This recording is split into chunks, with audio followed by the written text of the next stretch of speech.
Dear friends and viewers, வணக்கம். Welcome to Varshan fashion. So எல்லோரும் கண்டிப்பாக வீட்டில் தான் இருப்போம் இந்த டைமில். ஸோ அதனால் என் வீட்டில் இப்போ நான் பார்த்தீங்கன்னா நேட்டிவில் தான் இருக்கிறேன். என்னோடய நேட்டிவில் எங்கள் அம்மா வீட்டில் நான் இருக்கிறேன். ஸோ அவங்க வந்துட்டு எனக்கு பானிபூரி செஞ்சு தர சொல்லி கேட்டிருந்தாங்க. அதனால் இன்றைக்கி நாங்கள் எல்லோரும் பானிபூரி செஞ்சு சாப்பிட போகிறோம். ஸோ நம்ம வீட்டிலையே இந்த பானிபூரி எப்படி செய்யலாம் அப்படின்றத நம்ம பார்க்கலாம். இந்த பூரி, அப்புறம் பூரியில் வைக்கிற மசாலா, அப்புறம் பார்த்திங்கன்னா அந்த ஸ்வீட் பானி அண்டு ஸ்பைசி பானி ரெண்டுமே எப்படி பண்ணுறது, எல்லாமே எப்படி பண்ணுறது அப்படின்றதையும் இந்த வீடியோவில் ஸ்கிப் பண்ணாமல் பாருங்கள். ஃபஸ்ட்டு பூரி ரெடி பண்ணுறதுக்கு நம்ம மாவு பிசைஞ்சிடலாம். இப்போ பூரிக்காக நம்ம 1 கப் அளவுக்கு ரவை எடுத்துக்கணும். அப்புறமா ஒரு 1.5லேருந்து 2 ஸ்பூன் அளவுக்கு மைதா மாவு, அப்படி இல்லைன்னா கோதுமை மாவு எடுத்துக்கணும். 1/2 ஸ்பூன் அளவுக்கு சோடா உப்பு, அப்புறமா தேவையான அளவு உப்பு, இது எல்லாத்தையுமே நல்லா சேர்த்து தண்ணி ஊற்றி நல்லா பிசைஞ்சு ஒரு 20 நிமிஷமாவது நம்ம ஊற வச்சிடணும். ஓகே. ஸோ இது பார்த்திங்கன்னா நான் அடிக்கடி எங்கள் வீட்டில் நான் செய்கிற ஒரு டிஷ்ஷு தான் இது. அதனால் இப்போ நான் நேட்டிவ் வந்ததுனால எங்கள் அம்மா இதை எல்லோரும் வீட்டில் இருக்கிறோம் இல்லையா, ஸோ மொத்தமாக நாங்கள் கிட்டத்தட்ட ஒரு 6-7 பேர் இருக்கோம் வீட்டில். அதனால் எல்லோரும் சேர்ந்து சாப்பிட்லான்னு எனக்கு செஞ்சு கொடுன்னு சொன்னாங்க. ஸோ நானும் என்னோடய சிஸ்டர் இன்லா ஹெல்ப்போடு நாங்கள் 2 பேரும் செஞ்சிட்ருக்கோம் இப்போது. ஓகே. ஸோ இப்போ நல்லா மாவு பிசைஞ்சாச்சு. பார்த்திங்கன்னா கொஞ்சமாக ஆயில் ஊற்றி நல்லா கொஞ்சம் ஃபைனலாக பிசைஞ்சிட்டு ஒரு 20 நிமிஷம் நம்ம மூடி வச்சிடலாம். ஒன்று ஈரத்துணி வச்சு மூடிக்கோங்க, அப்படி இல்லைனா கூட பரவாயில்ல, ஒரு பிளேட் வச்சு மூடி நாங்கள் வச்சுட்டோம். இப்போ அடுத்து பார்த்திங்கன்னா உருளைக்கிழங்கு மசாலா பண்ணுறதுக்கு உருளைக்கிழங்கை நாங்கள் ஃபஸ்ட்டு வேக வைக்கிறோம். ஓகே. ஸோ நல்லா கொஞ்சம் முழுகிற அளவுக்கு வேக வச்சு உப்பு போட்டு வேக வச்சுக்கோங்க. இது ஒரு பக்கம் பாயில் ஆகிட்டுருக்கட்டும். இப்போ நம்ம வந்துட்டு பானி ரெடி பண்ணிடலாம். ஃபஸ்ட்டு ஈஸி பானி ரெடி பண்ணுறதுக்கு 1 கப்பு கொத்தமல்லி, 1 கப்பு புதினா, காரத்துக்கு தேவையான பச்சை மிளகா, red chilli powder, chaat masala, black salt, தேவையான அளவு உப்பு. பிளாக் சால்ட்டு உங்கள்கிட்ட இல்லைன்னா சாட் மசாலாவே போதும். அடுத்து ஸ்வீட் பானிக்கு பார்த்திங்கன்னா புளியை இந்த மாதிரி ஊற வச்சுருக்கிறேன். அதே மாதிரி கலர் பவுடர் ஆப்ஷனல் தான். அப்புறம் வெல்லம் 1/4 கிலோ, அதே மாதிரி red chilli powder, black salt, chaat masala கொஞ்சம் கொஞ்சம் எடுத்துருக்கிறேன்.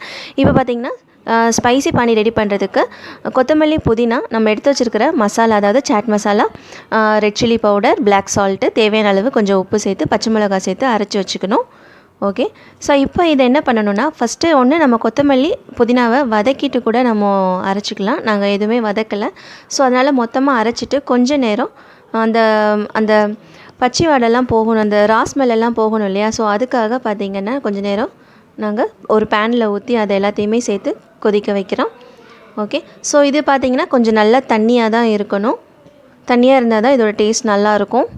கொஞ்சம் நேரம் கொதிக்க வச்சு எல்லாத்தையுமே கொதிக்க வச்சு நல்லா ஆற வச்சு சாப்பிட்டா இன்னும் டேஸ்ட்டாக இருக்கும். ஆற வச்சு தான் இதை சாப்பிட்ணும். இப்போ அடுத்து ஸ்வீட் பானி ரெடி பண்ணுறதுக்கு புளியை, நம்ம ஊற வச்ச புளியை நல்லா பேஸ்ட் மாதிரி அரைச்சி எடுத்துக்கணும். ஸோ இந்த மாதிரி நல்லா பேஸ்ட்டாக அரைச்சிக்கணும். ஓகே. ஸோ ஆல்ரெடி நம்ம வந்துட்டு புளி ஊற வச்ச தண்ணியும் வேஸ்ட் பண்ண வேண்டாம், எடுத்து வச்சுக்கலாம். இன்னொரு பேனில் பார்த்திங்கன்னா இந்த வெல்லத்தை நல்லா பாகு மாதிரி காய்ச்சி அதையும் வடிகட்டி தனியாக எடுத்து வச்சுக்கணும். ஒரு பக்கம் நம்மளோட ஸ்பைசி பானி ரெடி ஆகிட்டுருக்கு. ஓகே. ஸோ இதை க்ரீன் சட்னியும் இல்லைனா ஸ்வீட் சட்னி, இது வந்துட்டு ஸ்வீட் சட்னி, அது க்ரீன் சட்னியும் சொல்லலாம். ஓகே. நம்மளோட பாகு ரெடி ஆயிடுச்சு. இப்போ இதை நம்ம வெல்லைப்பாகு நல்லா ரெடி ஆயிடுச்சு. இதை வடிகட்டி எடுத்து வச்சுக்கோங்க. இப்போ அடுத்து பார்த்திங்கன்னா அதே பேனில் நம்ம அரைச்சி வச்சுருக்கிற புளி பேஸ்ட்டையும் கொஞ்சமாக தண்ணி ஊற்றி நல்லா கரைச்சி கொஞ்சம் நேரம் கொதிக்க வச்சிடலாம். அதுலேயே நம்ம எடுத்து வச்சுருக்கிற மசாலா, ரெட் சில்லி பவுடர், அப்புறம் அதாவது மிளகாய்த்தூள், சாட் மசாலா, பிளாக் சால்ட்டு, அப்புறமா கொஞ்சமாக நம்ம கலர் பவுடரை லைட்டாக தண்ணியில் மிக்ஸ் பண்ணி சேர்த்துக்கலாம். கலர் பவுடர் ஆப்ஷனல் தான், நம்ம இஷ்டம் தான், சேர்க்குறதும் சேர்க்காமல் இருக்கிறதும். ஓகே. ஸோ பார்த்திங்கன்னா நான் லைட்டாக கலர் பவுடர் மிக்ஸ் பண்ணியிருக்கிறேன். ஸோ இதோட கன்சிஸ்டன்சி பார்த்திங்கன்னா ரொம்பவும் திக்காக இருக்க வேண்டாம், ரொம்பவும் தண்ணியாக இருக்க வேண்டாம், ஒரு மீடியமான அளவுக்கு இருந்தால் போதும். இது 1 ஸ்பூன் போட்டு நம்ம சாப்பிட்டாலே அவ்வளோ டேஸ்ட்டாக ரொம்ப ஸ்வீட்டாக இருக்கும் அது. ஓகே. ஸோ நம்மளோட க்ரீன் ஸ்பைசி சட்னி மட்டும்தான் கொஞ்சம் தண்ணியாக இருக்கணும். ஓகே. ஸோ இப்போ பார்த்திங்கன்னா இந்த ஸ்பைசி க்ரீன் சட்னியும் அப்புறமா ஸ்வீட் சட்னியும் ரெடி ஆயிடுச்சு பானிபூரிக்கு. ஓகே. இப்போ பானிபூரிக்கு மசாலா என்ன, பானிபூரியில் உள்ளே வைக்கிற மசாலா என்னன்றதை பார்த்துடலாம். உருளைக்கிழங்கு, அப்புறம் வெங்காயம், அதே தான் chaat masala, black salt, red chilli powder, தேவையான அளவு உப்பு, கொஞ்சமாக மிக்சர் எடுத்துருக்குறோம். ஓகே. ஸோ இப்போ பார்த்தீங்கன்னா, நம்ம ரெடி பண்ணி வச்சுருக்க இந்த 2 சட்னி நல்லா இப்போ ஆறிடுச்சு. இப்போ என்ன பண்ணுங்கன்னா, இதிலேருந்து ஒரு ஒரு கரண்டி எடுத்து, அதாவது ஸ்பைசிலேருந்து ஒரு கரண்டி எடுத்து ஸ்வீட் பானிக்கும், ஸ்வீட்லேருந்து கொஞ்சம் எடுத்து இந்த ஸ்பைசி பானிக்கும் நம்ம மிக்ஸ் பண்ணிடலாம். ஸோ ஃப்ளேவர் ரொம்பவே சூப்பராக இருக்கும். கண்டிப்பாக நீங்கள் செஞ்சு பாருங்கள். கண்டிப்பாக உங்களுக்கு இது ரொம்ப பிடிக்கும். இப்போ நெக்ஸ்ட் இந்த மசாலா ஸ்டஃபிங் மசாலாஸ் ரெடி பண்ணிடலாம். உருளைக்கிழங்க நல்லா மசிச்சுக்கோங்க. மசிச்சுட்டு பெரிய வெங்காயத்தை சேர்த்து நல்லா மிக்ஸ் பண்ணிக்கோங்க. அப்புறமா நம்ம எடுத்து வச்சுருக்கிற மசாலாஸ் எல்லாத்தையுமே ஆட் பண்ணிக்கலாம். அதாவது உப்பு, red chilli powder, chaat masala, black salt. So black salt இல்லைனாலும் பரவாயில்ல, நம்ம வீட்டில் கண்டிப்பாக எல்லார் வீட்லேயும் ஓரளவு சாட் மசாலா இருக்கும், அதையும் சேர்த்துக்கணும். கொஞ்சமாக மிக்சர் சேர்த்து மசாலா ரெடி பண்ணிடலாம். இப்போ அடுத்து பூரிக்கு நம்ம பூரி மாவு பார்த்திங்கன்னா நல்லா ஊறிடுச்சு. இப்போது நல்லா உருட்டி சின்ன சின்ன ரவுண்ட் சைஸில் உருட்டி நம்ம பூரி ரெடி பண்ணிடலாம். ஃபஸ்ட்டு பார்த்திங்கன்னா நல்லா எண்ணெயை ஸ்ப்ரெட் பண்ணிவிட்டு அப்புறமா நம்ம ரவுண்ட் சைஸில் உருட்டினோம்னா ஒட்டாமல் வரும். பார்த்திங்கன்னா 2 விதமாக நம்ம உருட்டிக்கலாம். ஃபஸ்ட்டு நல்லா பெரிய சைஸு சப்பாத்தி மாதிரி நம்ம உருட்டிட்டு இந்த மாதிரி நம்மக்கிட்ட கட்டர் இருந்துச்சுன்னா கட்டர் எடுத்துக்கோங்க. ஸோ எங்கள் வீட்டில் பார்த்திங்கன்னா கட்டர் இல்லை. ஸோ அதுக்காக இந்த மாதிரி ஒரு ரவுண்ட் சைஸில் ஒரு மூடி எடுத்துருக்குறோம். எடுத்துட்டு நல்லா ரவுண்ட் ஷேப்பாக கட் பண்ணி எடுத்துடலாம். அப்படி இல்லைன்னா சின்ன சின்ன பால் சைஸில் நம்ம உருட்டி சின்ன சின்னதாக நம்ம இந்த மாதிரி உருட்டி வச்சுக்கலாம். ஸோ எல்லாமே ரெடி ஆகிடுச்சு. இந்த பார்த்திங்கன்னா இந்த மாதிரி சின்ன சின்ன பால் சைஸில் மாதிரி உருட்டிட்டு நம்ம டைரெக்டாகவே ரவுண்ட் ஷேப் வந்துச்சுன்னா நீங்களே அப்படியே உருட்டிக்கோங்க. ஓகே. ஸோ இப்போ எண்ணெய் நல்லா சூடாயிருச்சு.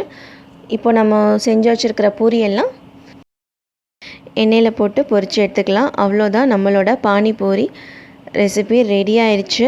ஸோ நாங்கள் எல்லோரும் ஃபேமிலியோடு உட்காந்து சாப்பிட போகிறோம். ஓகே வீவர்ஸ், நீங்கள் கண்டிப்பாக உங்கள் வீட்டில் இதை ட்ரை பண்ணிவிட்டு எப்படி இருந்துச்சுன்றதை மறக்காமல் கமெண்ட் பாக்ஸில் கமெண்ட் பண்ணுங்கள். மோஸ்ட்லி பானிபூரி வீட்டிலே செஞ்சு சாப்பிட்டா ரொம்ப நல்லாயிருக்கும். ஓகே. ஸோ வீட்டிலே செஞ்சு சாப்பிடுங்க, ஹெல்த்தியான ஃபுட்டாக சாப்பிடுங்க, ஸ்டே சேஃபாக இருங்க வீட்டில். ஓகே வீவர்ஸ், கண்டிப்பாக என்னோடய வீடியோஸ் உங்களுக்கு பிடிச்சிருக்குன்னு நம்புகிறேன். பிடிச்சிருந்துச்சின்னா ப்ளீஸ் லைக் பண்ணுங்கள், ஷேர் பண்ணுங்கள். மறக்காமல் என் சேனலை என்ன சப்ஸ்கிரைப் பண்ணலைன்னா சப்ஸ்கிரைப் பண்ணுங்கள். ஓகே. எப்படி இருந்துச்சுன்றதை கமெண்ட் பாக்ஸில் கமெண்ட் பண்ணுங்கள். இப்போ நாங்கள் சாப்பிட போகிறோம். வர்ஷன் குட்டி சாப்பிடலாமா? கொஞ்சமாக போடுங்க. உனக்கு கொஞ்சமாக சின்னதாக போடலாமா? எது சின்னதாக இருக்குன்னு பார்க்கலாமா? எங்கே இருக்குன்னு இருக்குது, இதுதான் சின்னதாக இருக்குது. ஓகே. அதுக்கப்புறம் பொட்டேட்டோ வைக்கலாம். பொட்டேட்டோ எப்படி வைக்க முடியும்? பொட்டேட்டோ வைக்கலாம். ஓகே. நெக்ஸ்ட்டு கொஞ்சமாக க்ரீன் சட்னி போடலாம். கொஞ்சமாக தான் இருக்கும். சரியா? ஸ்வீட் வைக்கலாமா? ஸ்வீட் நிறைய வைக்க. சூப்பர். அஷனுக்கு கொடுக்கலாமா? சொல்லுங்க, நான் சொல்லுங்கள். எப்படி இருக்குமா? நல்லா